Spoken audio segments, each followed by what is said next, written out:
Good afternoon, and thank you for attending today's House Democratic Caucus Press Conference, which will focus on a vital issue that impacts the lives and well-being of every Alabama citizen, and the issue today is health care.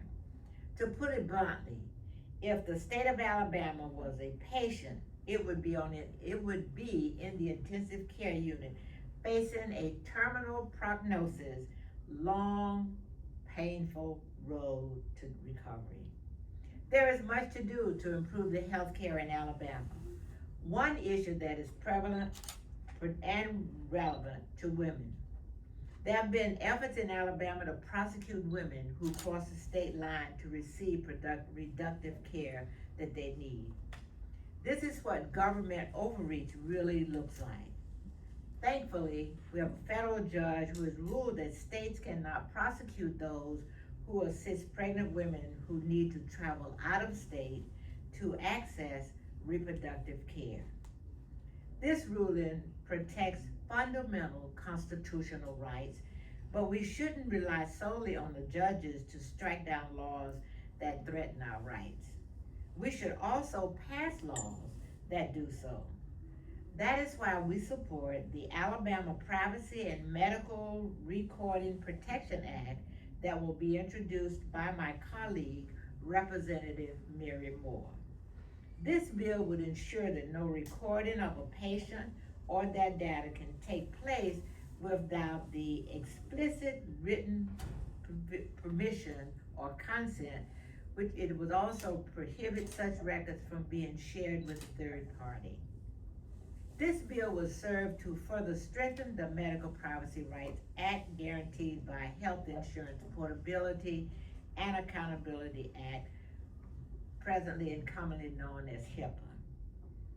As the healthcare industry becomes more relevant and more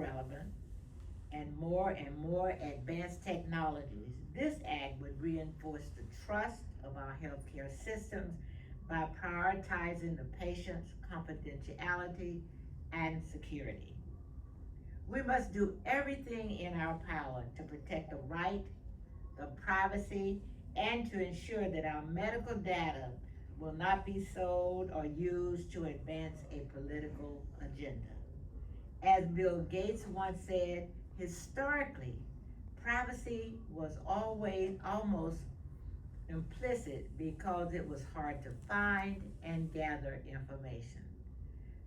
But in the digital world, whether it's a digital camera, satellites, or just what you click on, we need to have more explicit rules, not just for governments, but for private companies. This type of regulation and protection should also apply to our most sensitive and personal medical information. Thank you. I will now introduce my colleague from Birmingham, Representative Kelvin Datcher. Thank you, Representative Hall. Good afternoon, everyone. I certainly agree that we must make immediate and significant action to protect our medical privacy, especially as these new technologies emerge, advancing faster than our ability to regulate them. We must ensure that they are being used ethically and, most importantly, responsibly. As we discuss the current state of healthcare in the state of Alabama, it reminds me of a news story that I read just a few weeks ago regarding a contract dispute between United Healthcare and a Huntsville hospital that's centered around United having a denial rate around 75% higher than other insurers. Before an agreement was eventually reached, patients were simply told that they could keep using the hospital services. However, they would be charged at the much higher out-of-network rate. Obviously, patients were confused and upset by the unwarranted, the sudden and expensive change to their medical coverage. Luckily for the affected patients, this dispute was settled fairly quickly, but it also served to expose very serious issues within our healthcare system. It also appears that this dispute could have been avoided, totally avoided, with better oversight and accountability. That's why I'm proud to be introducing the Healthcare Accountability and Transparency Act. This would enhance the oversight of healthcare insurers to protect patients and ensure fair practices. It emphasizes transparency, accountability, and timely access to care through increased regulations and financial penalties for these insurers. Too often, coverage is denied to patients without reasonable explanation or denied due to the ambiguity and the sheer complexity of medical coding. In addition, this act would create a state oversight board and impose limits on executive compensation for insurers receiving public funds. Imposing these types of limits will keep health insurance premiums affordable and will hold big insurance companies accountable when they put profits over people. To put this in context, since the passage of the Affordable Care Act, the top 5 insurers, their annual profits have jumped 230%, which amounts to over $371 billion. The company that made the most profit just so happened to be United Healthcare, who also denied 1 out of every 3 patients during this period. That's why this proposal is so important to people in Alabama who continue to struggle to find affordable care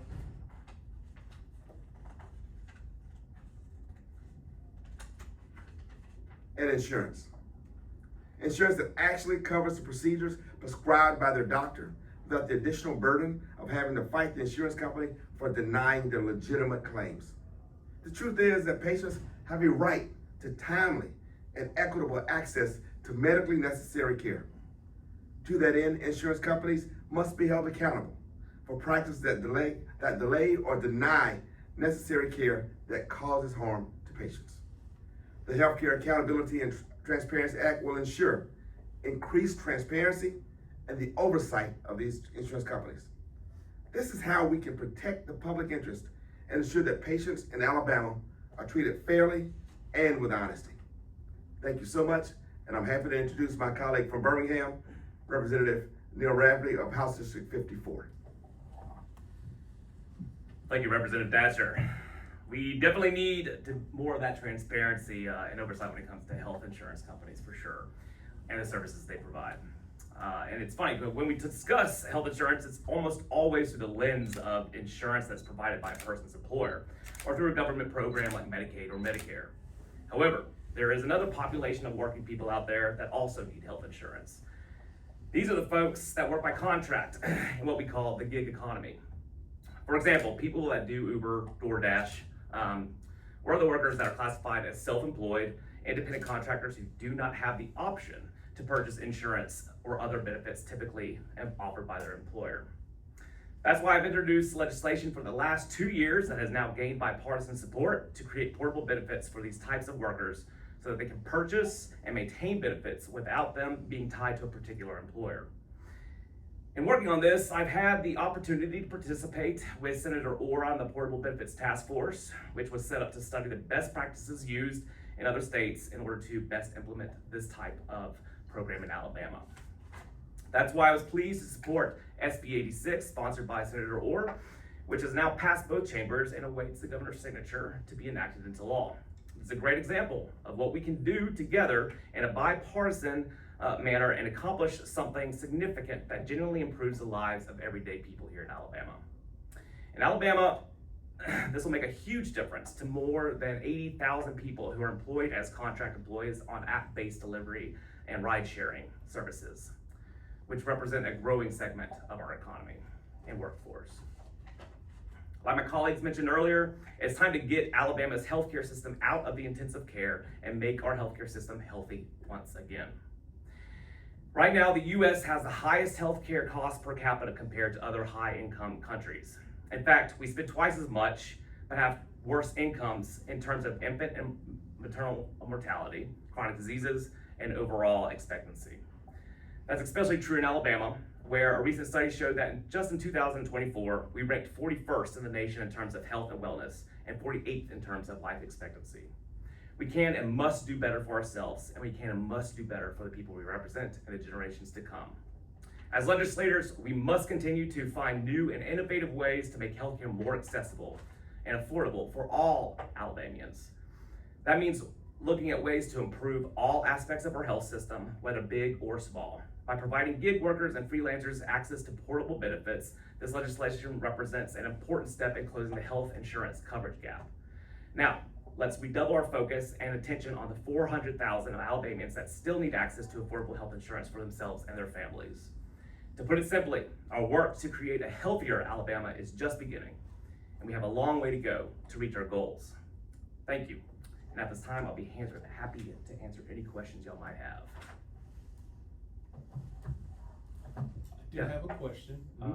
It's actually for Dr. Halls, I like to call her.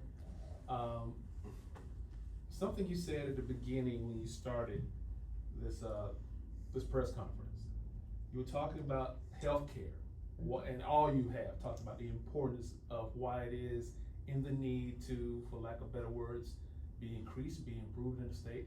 But you also mentioned definitely from a woman's point of view, why it's important, what's going on, and what changes need to happen. Why is that important again, and what should people know about what needs to happen here in the state of Alabama?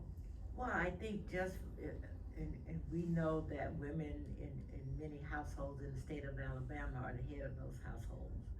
And in order to have a healthy family, you certainly would need to have a healthy mother, a healthy person, a healthy wife.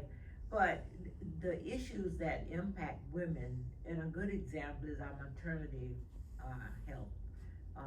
The average woman, or many women in the state, do not even seek any health care in the early part of their pregnancies. And we recently passed a bill. So it's those types of things, just making sure, one, if they receive good health care in the early stages of their pregnancy, the chances of that child having any type of problems decreases tremendously. So having a healthy child, being able to be productive as a family member, all of those things are important in terms of having good health care within our communities and for our citizens.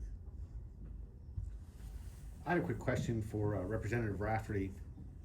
If a person is able to get portable benefits by working, say, for Uber or another type of group like that, but then they get another job where that employer offers traditional health insurance and other employment benefits, if the person that was working at Uber liked the benefits they were getting through the portable benefits program, would they be able to keep that if they got a job with a more traditional employer? It would depend on the benefit, depend on what the agreement was between the employee and the employer, as well as what's going on with a traditional employer arrangement. So it'd be dependable. It'd be dependent. All that this bill does is just establish the account of the portable benefits account that follows that worker around. It allows for them to work at multiple different app-based services and still receive shared rates there. Excellent, thank you. I also had a quick question for Representative Datcher. You had talked about how a company like United has denied upwards of 30% of their claims over a certain amount of time. Correct me if I'm wrong, but don't we have an insurance commissioner or a part of our state government that oversees that? Why were they allowed to do this, and what rationale did they give? I'm sure they're not probably the only company. So, what is the state said about this? Well, I think it's time for us as a legislature to be kind of really affirmatively working on behalf of our residents. We know that, imagine seeking, treatment that is just absolutely vital to your own health, and then getting a letter in the mail saying you denied. The average citizen doesn't know where to go next.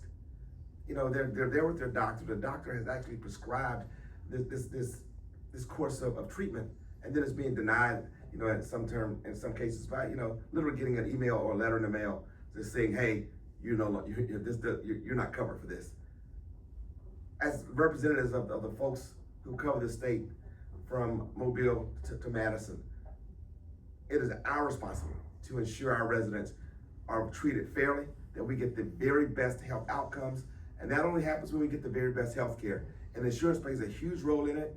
I'm glad that I have the opportunity to work with insurance companies here in the state, some of whom do a very good job the vast majority of the time. But for those bad actors out there, we're establishing a state oversight board to ensure that Alabama citizens are protected and they receive the kind of care and the quality of care they deserve.